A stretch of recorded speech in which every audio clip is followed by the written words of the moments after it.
मेरे प्रिय बच्चे, उस नश्वर संसार में दौड़ते हुए आत्मा, आज मैं तुमसे सीधी बात करने आया हूँ। बैठो, कुछ पल सांस लो और मेरा यह संवाद अपने हृदय में उतारो। जान लो कि तुम्हारी भक्ति सच्ची है या नहीं। यह जानने का तरीका जटिल नहीं है, यह तुम्हारे अंदर ही है। बस तुम्हें उसे अनुभव करने का तरीका सीखना है बच्चों। लेकिन उससे पहले इस चैनल को सब्सक्राइब कर लेना, उस वीडियो को लाइक कर देना और कमेंट में ओम नमः शिवाय लिख देना। बच्चों, सबसे पहला संकेत यह है कि अगर तुम्हें अपनी भक्ति का प्रमाण दूसरों से मांगने या दूसरों को दिखाने की आवश्यकता नहीं रह जाती, तो जान लो कि तुम्हारी साधना सही दिशा में है। जब तुम्हारी श्रद्धा दूसरों की सहमति या तालियों की मोहताज नहीं रहती, तब तुम्हारी साधना निर्मल है।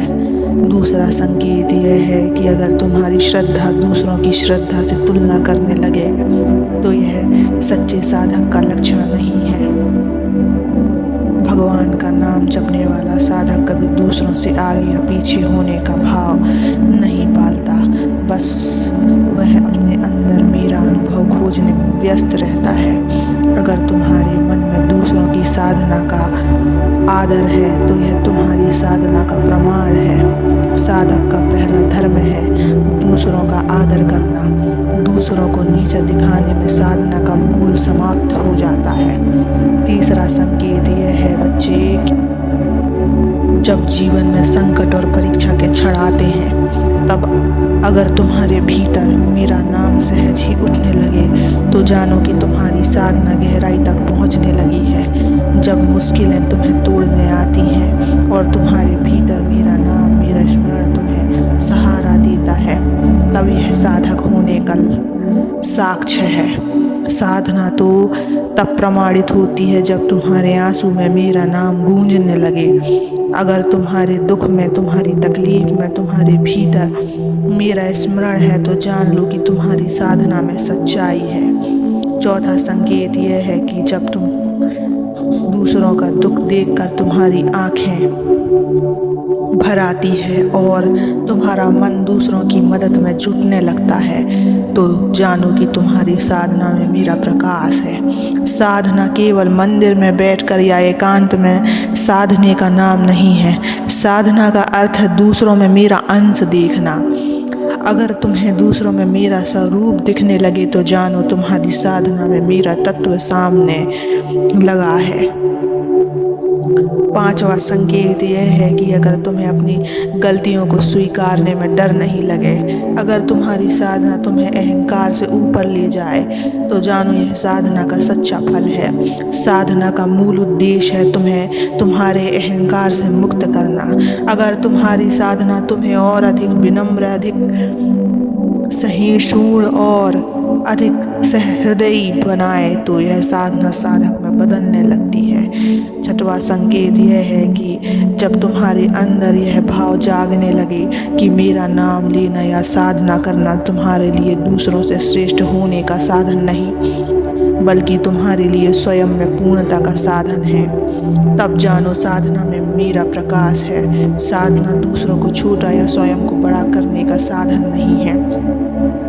साधना तो वह अग्नि है जो साधक में जमी मैल और अहंकार को जला देती है। सातवां संकेत यह है कि अगर तुम्हारे जीवन में मेरा नाम बस औपचारिकता या आदत न होकर तुम्हारे लिए सहारा बनने लगे, तब जानो साधना में सत्य है। साधना तब है जब तुम्हारे अंदर मेरा नाम सहज भाव से बस जाए, जैसे जीवन में सांस बसती है। साधना तब है जब तुम्हें मेरा नाम जपने में जतन ना करना पड़े, जब यह नाम तुम्हारी आदत और सहारा दोनों बन जाए। आठवां संकेत यह है कि अगर तुम्हारी साधना तुम्हारे अंदर कृतज्ञता का भाव भरने लगे, अगर तुम्हें यह लगे कि जो कुछ तुम्हारे पास है वह मेरा ही दिया हुआ है, तो जानो साधना में मेरा प्रकाश है। साधना में कृतज्ञता का अंकुर जब फूटने लगे, तो साधना साधक के जीवन में फलने लगेगी। और अगर तुम्हारे भीतर यह भाव जगे कि मैं तुम्हारे साथ हूँ, तुम्हारे अंदर हूँ, तुम्हारी मुश्किलों में सहारा हूँ, तब साधना का मूल तुम्हारे जीवन में स्थापित हो गया है।